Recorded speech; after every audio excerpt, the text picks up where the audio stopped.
Good morning, good afternoon, good evening, no matter where in this wild, wacky, and sometimes wonderful world you might be. Thank you so much for making Pride365 Certified part of your day. It is time for another big interview, and my goodness, do we have a big guest on this one.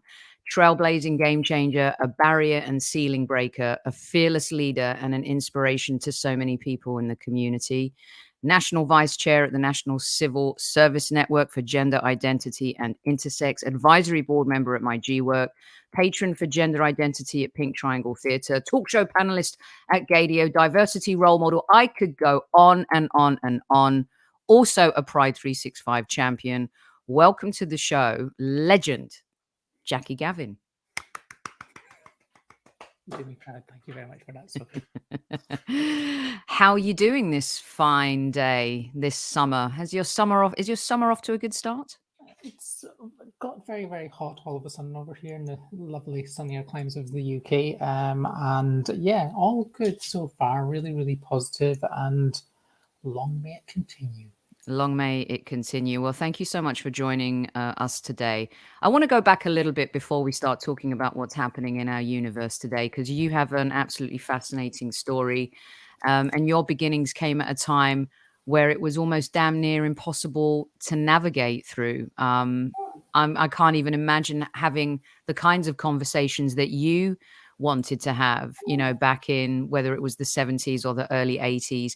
Can you just take our listeners back a little bit, Jacqui, and share your beginnings in terms of where you became your authentic self? Long time ago. So for me, I became aware of difference probably not long after my 9th birthday. It was back in the days of black and white in 1976, where, as you said, being different meant you were more likely to be ostracized by your friends, your family, and of course that of the wider society. And I suppose the way I came to terms with it, or came to know that I was different, was I was one time sat at the dining room table and I was flicking between the pictures of a magazine.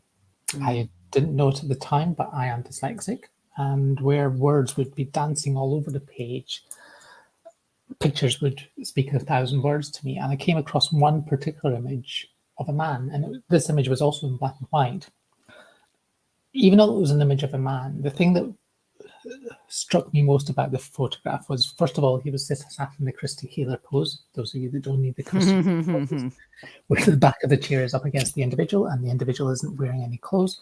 Again, not the reason it stuck out to me, but it's a great shot. But he wasn't happy, and that's the thing that struck me about it. And as I then flick over to reveal the next image, it's of the same man in the same pose, but this time he's ripping his skin off. And what he's feeling is under his male exterior is that of a beautiful female. The long flowing locks, the perfect makeup, the perfect skin, everything of femininity around this aspect. And of course, I'm screaming around the house, shouting at the top of my voice, trying to find a flap to allow me to let the girl inside of me. So that was the beginning of it. And of course, when you go through that kind of thing, first things your parents want to do is take you to the doctors.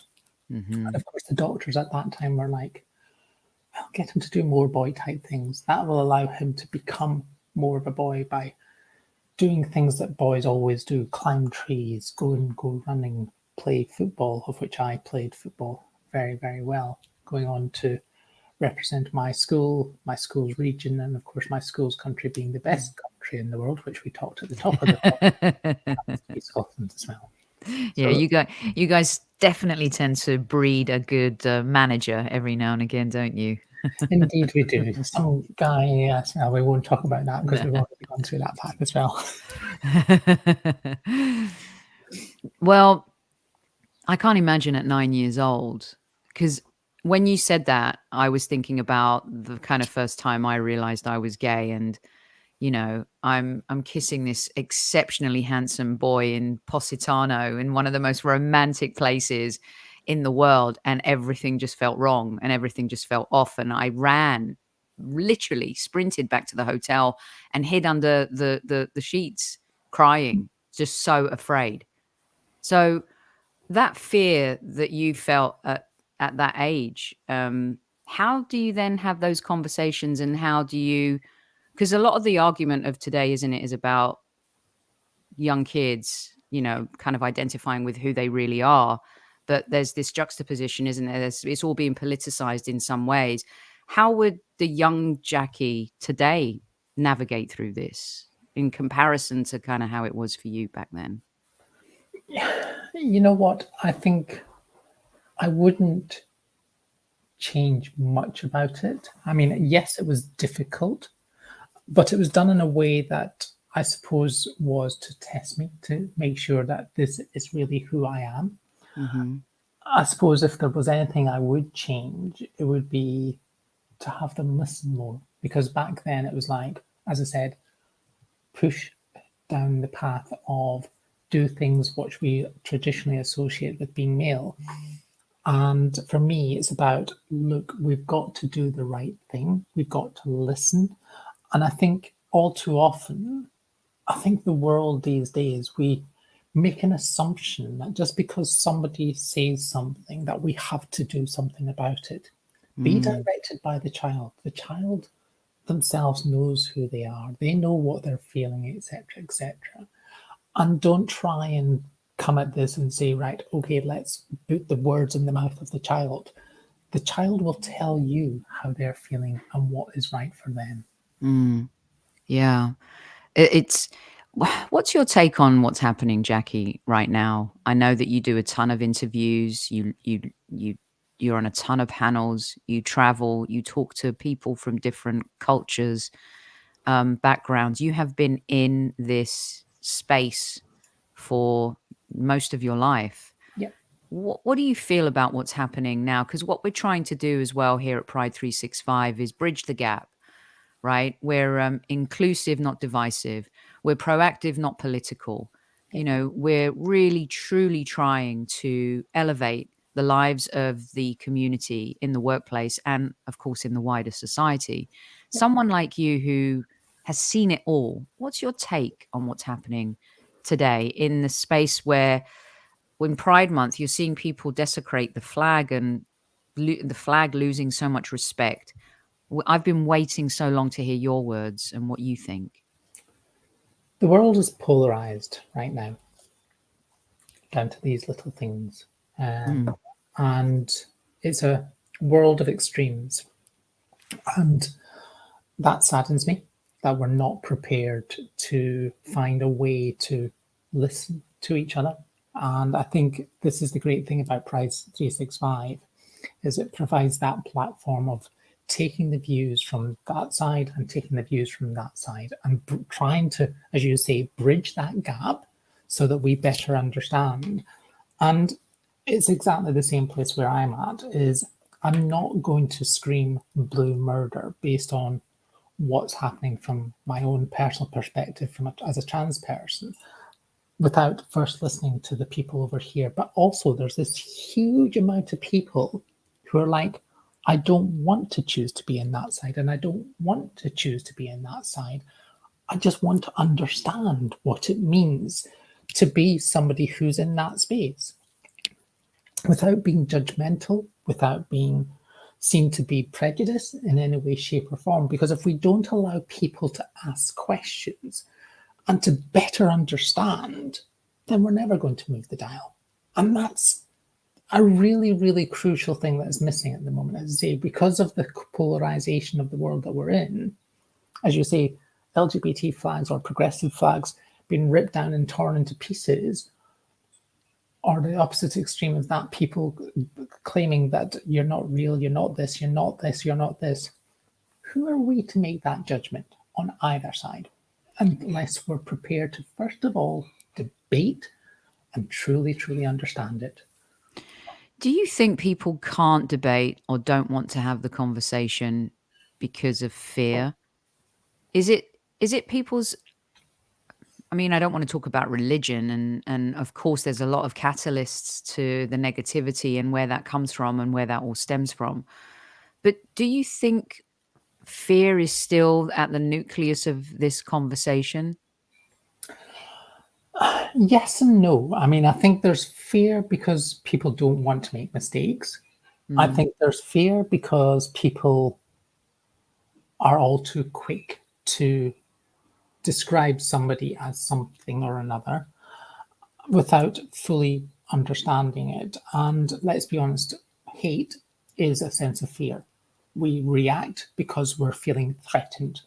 And that's one of the biggest things that we need to make sure that we're considerate of.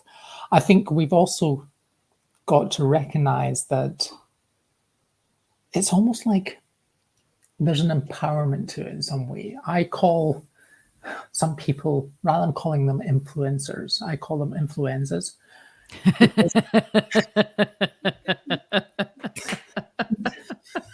The way they try and influence the world, I mean, unless they do it the right way, it can be like a disease. Let's not kid ourselves. It can be like a cold. And we've got to influence from within. We've got to influence and make those changes. I mean, call me very typical civil servantish or not, but the way I always used to deal with things, wherever there was a discussion needed to be had, I would ask people to go and grab one of these, go and grab some custard creams or whichever favorite biscuit yours is, and just simply talk. Engage in the conversation about what does it mean from your perspective? What does it mean from my perspective? What does it mean from the third person's perspective? And realize where the commonalities are to allow us to bridge the gap again, as we've spoken about. Do you think your pragmatism there comes from, I just to swing back and give the listeners a little bit maybe more of an insight, do you think that comes from your armed forces background?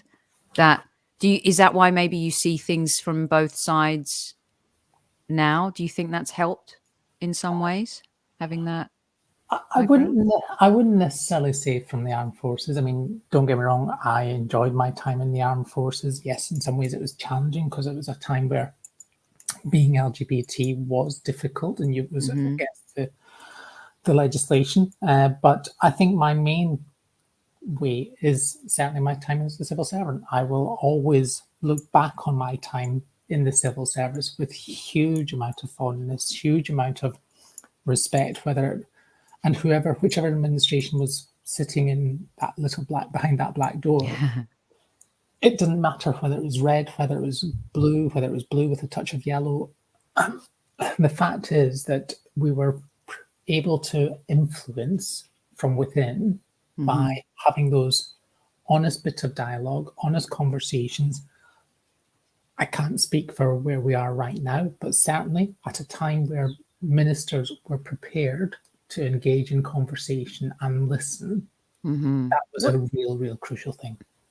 What do you feel about those conversations that are happening in the UK and the US? How close are you to the situation that's going on in the US right now? I'm based in Southern California.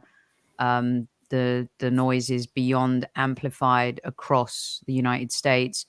Are you seeing similar behaviors and similar outrage and support from both, sides in the UK? Can you talk me through that a little bit in terms of when you're in the trenches every single day? What are you seeing?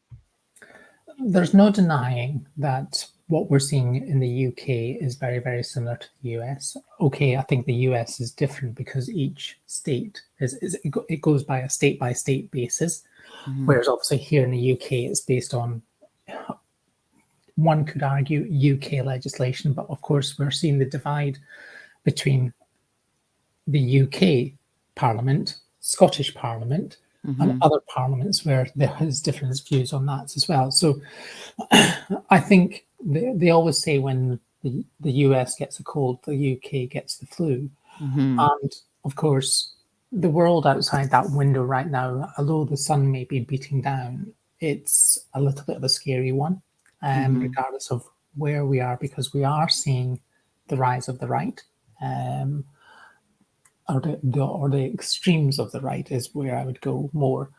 And I think it was Clint Eastwood says the problem with extremists is if they were to pivot 180 degrees, they would just realize how close they were to each other.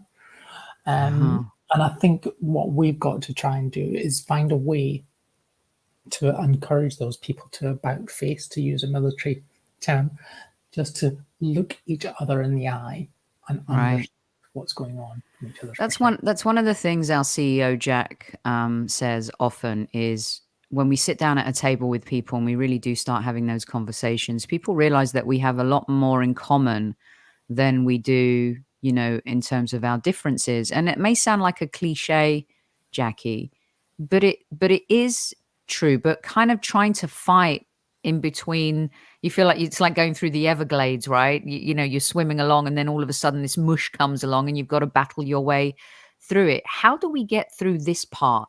Having been a champion for so long and having taken the community up until a certain point that you can, and now here you are again facing a different, I wouldn't say enemy, but facing a different challenge. How do you get through that part?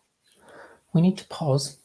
Absolutely, we need to pause where we are right now, and we need to look over the battlefield and find out where are the pitfalls, where are the challenges, where can we influence each other, from whether it's from looking at the enemy, if you want to put it in that kind of terms, to understand what is it they're trying to achieve, what are they looking for. What do you think they're trying to achieve? I think what they're trying to do, particularly from a trans perspective, is classify everybody who's trans under one umbrella. And I think that's partly the trans community understanding, but we've got to understand there is clearly a difference between gender identity to gender expression, and better break it down so that people understand. At the moment,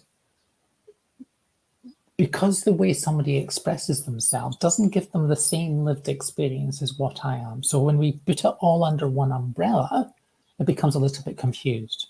And I think we've got to be able to have that conversation to be able to say, right, okay, if there is a non-binary individual, what does that mean? That's how we broke it down before. We broke it down to get people to understand, why does a man want to become a female? Why does a female want to become a male? We broke it down so that people understood that.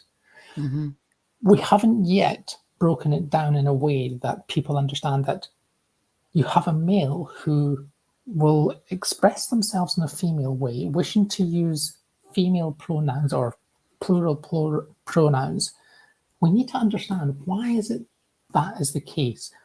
And there is the blogger, and I hate to swear, but if we look at Matt Walsh, he's got that program out, What is, and forgive my pure Scottishness when I say this. Woman, what is a woman? There you go. Yeah. And he's gone to the opposite extreme of that.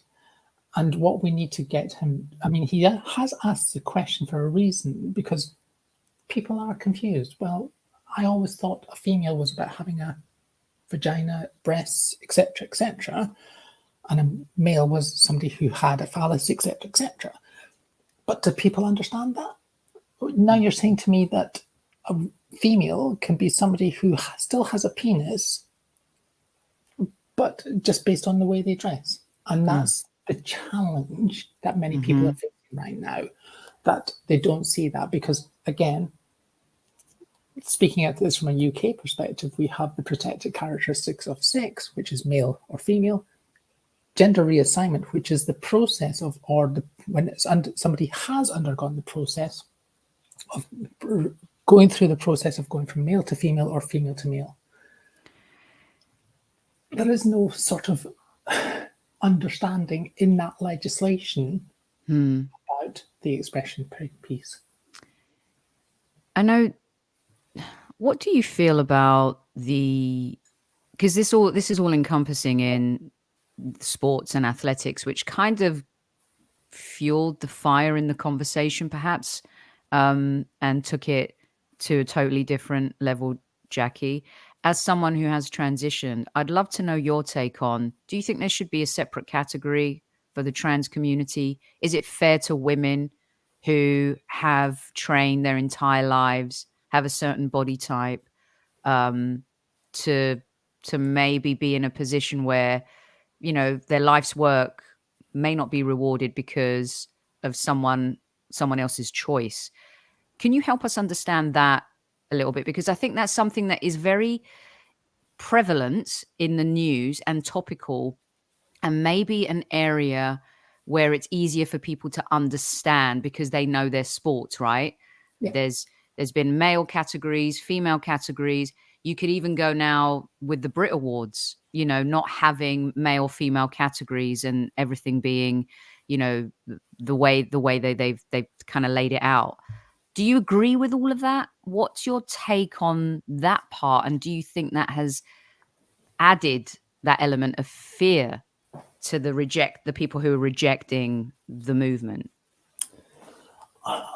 I absolutely think it has added to the fear, without a doubt. I think there are certain challenges that we need to be considerate of, because I know, yes, I went through my gender reassignment process, dare I say it, over 35 years ago. Mm-hmm. Do I have the same physicality of what I once had? Probably not, but I went through the full gender transition process. So should I have the same right to compete in a female sport? The fact is that a lot of my development was very much in the male space. So I would have, in some ways, an unfair advantage. I know I can still hit a golf ball down the fairway, Mm-hmm. and I still have that ability to be able to do that even after that period of time. So there are challenges to be had, no denying that whatsoever. Should there be a category for trans people? I think so. In some ways, yes, because why should we deny the opportunity for trans people to compete? They should be able to compete in some way, shape, or form. But again, what is trans at the moment? And again, we go back to the question: what is a woman? What is trans? Trans is such a huge umbrella, and there's umbrellas within umbrellas as well, and that kind of context as well. So would I have the same ability to compete in terms of somebody who hasn't gone through the physicality, has not had the opportunity to have had the hormones that I've taken for the best part of 40 years of my life? So we've got to make all sorts of considerations within that, is where I'm at, is saying that. What's your take on what's happening in schools? I know that you do a lot of work in the community with young people. You know, the suicide rate for transgender people, I don't know, under the age of, I have it here somewhere, 26, I think it is 48%. That's a shocking statistic. So what's your take on what's happening? Like that 9-year-old, the 9-year-old now, and I touched on it just at the top of the show a little bit, but if we just move that conversation a little bit to what's happening in schools, the fear of parents, even now people, if kids are just waving the rainbow flag down the hallway and celebrating Pride Month, it's being used as a weapon, you know, to fight against whatever it is that's happening. What do you think is really happening in our schools? And are the media also to blame for a lot of what's going on right now? So in terms of schools, I think schools, they've come on leaps and bounds. I think schools still have a lot to do to understand it, because schools will sometimes be influenced by parents. Let's not be kid ourselves. And there will be a huge amount of pressures put on by the parents themselves. I think, again, schools can play an active role in creating that better understanding about what it is, and getting people to understand themselves and allowing the kids themselves to say, look, this is who I am. I go back to that point previously. This is how I feel. This is what is going on inside me. Through talking through their experience, talking through their emotions, getting to the root cause. Because sometimes if we just say, oh, John wants to be Jane, let's allow John to be Jane all the time, and that's fine. But don't push her down that path just because we feel that's the right thing to do. Let Jane tell you if they feel that they want to carry on down that path as Jane, or you know what, I might want to go back to being John because that's okay. That's who I feel that I need to be able to do. And again, picking on the point about the media, it's a difficult one to answer in some ways. There are some avenues that are difficult and challenging that will not listen again, whereas there are other sides who are like saying, debate with me, but we won't talk about parent peers, but debate with me, and people aren't prepared to enter a debate. They are just like, you don't get it, you don't understand what it means to be me. Well, if you're not prepared to enter that debate, if you're not prepared to enter that discussion, then sadly there are going to be those outlets of the media will be like, well, you know what, we tried, and look at the kind of response we got. And there are definitely people, brands that want to have the discussion and want to learn. And we see that through our work with our certified partners, you know, like Hilton and Nissan and Gadio and all of these incredible organizations that are really trying to understand so they can support each of their employees. And it's almost like employees and behavior and taking care of employees these days is hyper personalized too, isn't it, Jacqui? Because there is so much, at least the world is open to diversity, even though the volume of hate seems very loud right now. There's definitely an openness out there, is there not, to having these conversations? People willing to come to the table? Always a willingness. And I think most organizations out there absolutely get it. And they want to be a part of the story that they can. Yes, there is still a lot of work to be done with other organizations that may not have policies or procedures or whatever. But I would say the majority of them are in a minority these days. If you go to any big multinational, they will be prepared because they realize that it's the right thing to do culturally. It's the right thing to do culturally. It's the right thing to embed within the organization. I think there is a danger, however, that we've gone from where we had something called equal opportunities, where we created alleged opportunities for those people from diverse backgrounds. And I say that purposely alleged because it was very much hearsay. Then in 2010 in the UK, when we introduced the Equality Act, or even probably before that, when it was going through Parliament, the debate was going through Parliament, we almost frightened people by saying, if you do not do this, you will be fined, you will be sent to jail, you will be this. And that created that void where suddenly people were frightened to talk about it, were frightened to engage in the conversation. So again, I go back to my point about the third person. The third person, even from an employer perspective, needs to be heard, because these days it's no longer about the employer wearing the crown, it's the employee who wears the crown. Yeah. That's a huge thing we need to recognize. That's a great point. It really is. It wasn't like that in the 80s and the 90s. That is for sure. I remember starting my career in the film industry, and, you know, being a woman was one thing, being a gay woman was another thing. And that industry was run by men in suits, full stop. I'd like to get a couple more bits out of you before we leave our conversation today. And I feel like this is part one of a few conversations that we're going to have together in the ensuing months here. Yeah. Talking in the workplace, you know, giving advice to our organizations, you talking to people, young, old, governments, Fortune 500 companies, startups. Cancel culture is a real thing and has been a real thing. We've seen the author of Harry Potter be ostracized for her views and opinions. I would love your take, being a staunch Scot. And of course, she is one of the most influential personalities, writers, talents of our time. Do you think it's fair or foul for people of her ilk to have the opinions that she does? I think you're a believer in everyone is entitled to their opinion. How do you think it plays? What do you think about all that?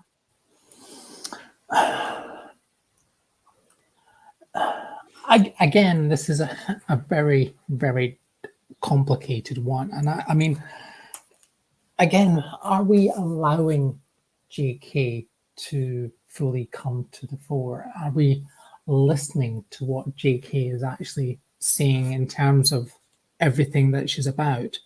I think we've jumped on the bandwagon because it's like almost like because she has expressed or said something that has been potentially taken out of context. For me personally, again, being the person I am, I would love to be able to sit down with JK and say, look, let's have a talk about it. Let's understand where you're coming from in terms of what is it you're actually saying. Where is the fear factor that you believe is existing in that space? And I think that is where I feel that you've got the extreme point of view from the trans community saying she's racist, she's prejudiced, she's transphobic, she's this. Is she? Is she really transphobic? That's my question back, is because I don't firmly believe that she's fully transphobic. I think she doesn't fully understand the complexity of that wider umbrella that we've spoken about before. So I think, as I say, if I had the opportunity to sit down and have that conversation with JK, I would do it. I know, going off topic slightly, I was engaged in a debate with another individual who has extreme views on sex, gender identity, and gender expression when I was involved in a debate with Simon Fanshawe at Cambridge University the other week there. And we were about to have the debate, and the trans community walked out, and I was like, guys, don't do that. Stay and let's have the debate. But Exactly. before we knew it, they were outside the auditorium, beating drums, waving flags. That doesn't help the situation at all. We've got to really, really have a compelling discussion, a compelling debate. Otherwise, we will never, ever move the dial. Never. I appreciate you answering that one, because I too, Jacqui, I'm learning, right? And sometimes when I'm interviewing, I'm not afraid, but I'm like, I hope I don't this up. I hope I don't use the wrong pronoun. I hope I don't say the wrong thing. And I'm supposedly someone in the community, but I feel like I have so much to learn.